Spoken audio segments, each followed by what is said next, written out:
علیکم ورحمۃ اللہ وبرکاتہ۔ آئیے آج کے اس بیان میں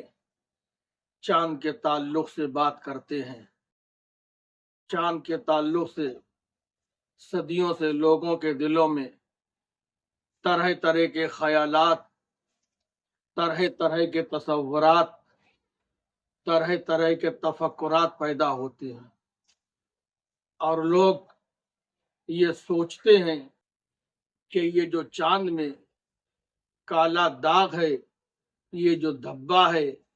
آخر یہ کس چیز کا دھبا ہے، کس چیز کا نشان ہے۔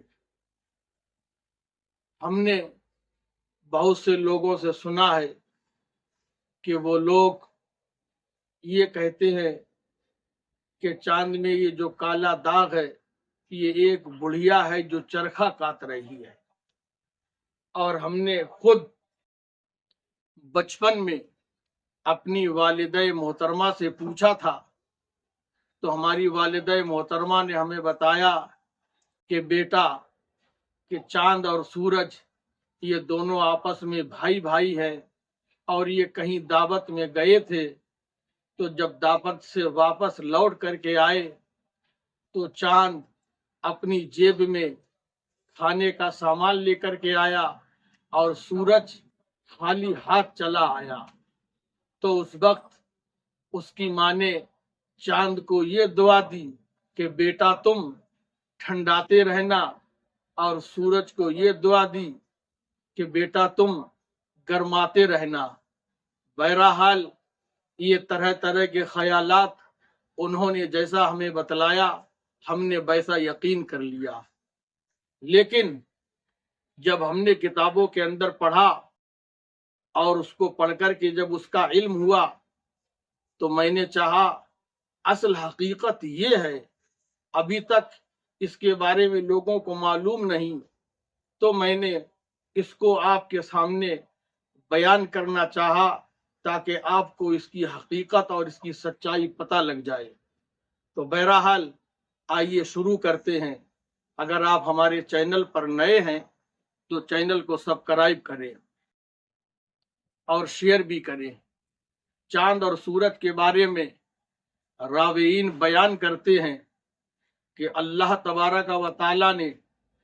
چاند اور سورج کو جب پیدا فرمایا تو چاند اور سورج دونوں میں برابر برابر کی روشنی تھی، یعنی جتنی روشنی سورج میں اتنی روشنی چاند میں۔ راویین بیان کرتے ہیں کہ 70 اجزاء چاند کے اندر اور 70 اجزاء یعنی کہ حصہ، 70 حصہ چاند میں اور 70 حصہ سورج میں روشنی تھی۔ پھر جبریل امین کو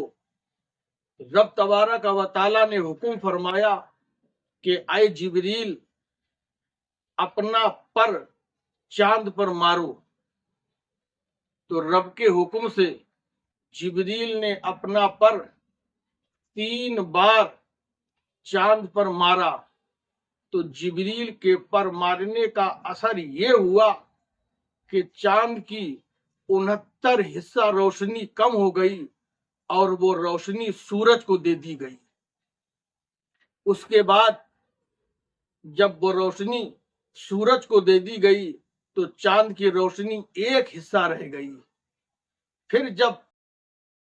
اللہ تبارک و تعالی نے دن اور رات کے بارے میں چاہا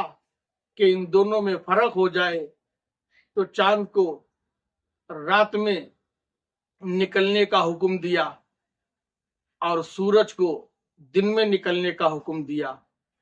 تو رات میں چاند نکلتا، اس لیے چاند کی روشنی ایک حصہ ہے، تو اس ایک حصے کی روشنی سورج کی روشنی کے مقابلے میں ایک نقطے کی طرح ہے۔ اس لیے چاند رات میں جب نکلتا ہے تو اس کی روشنی اتنی ہوتی ہے کہ پورا عالم اس سے صرف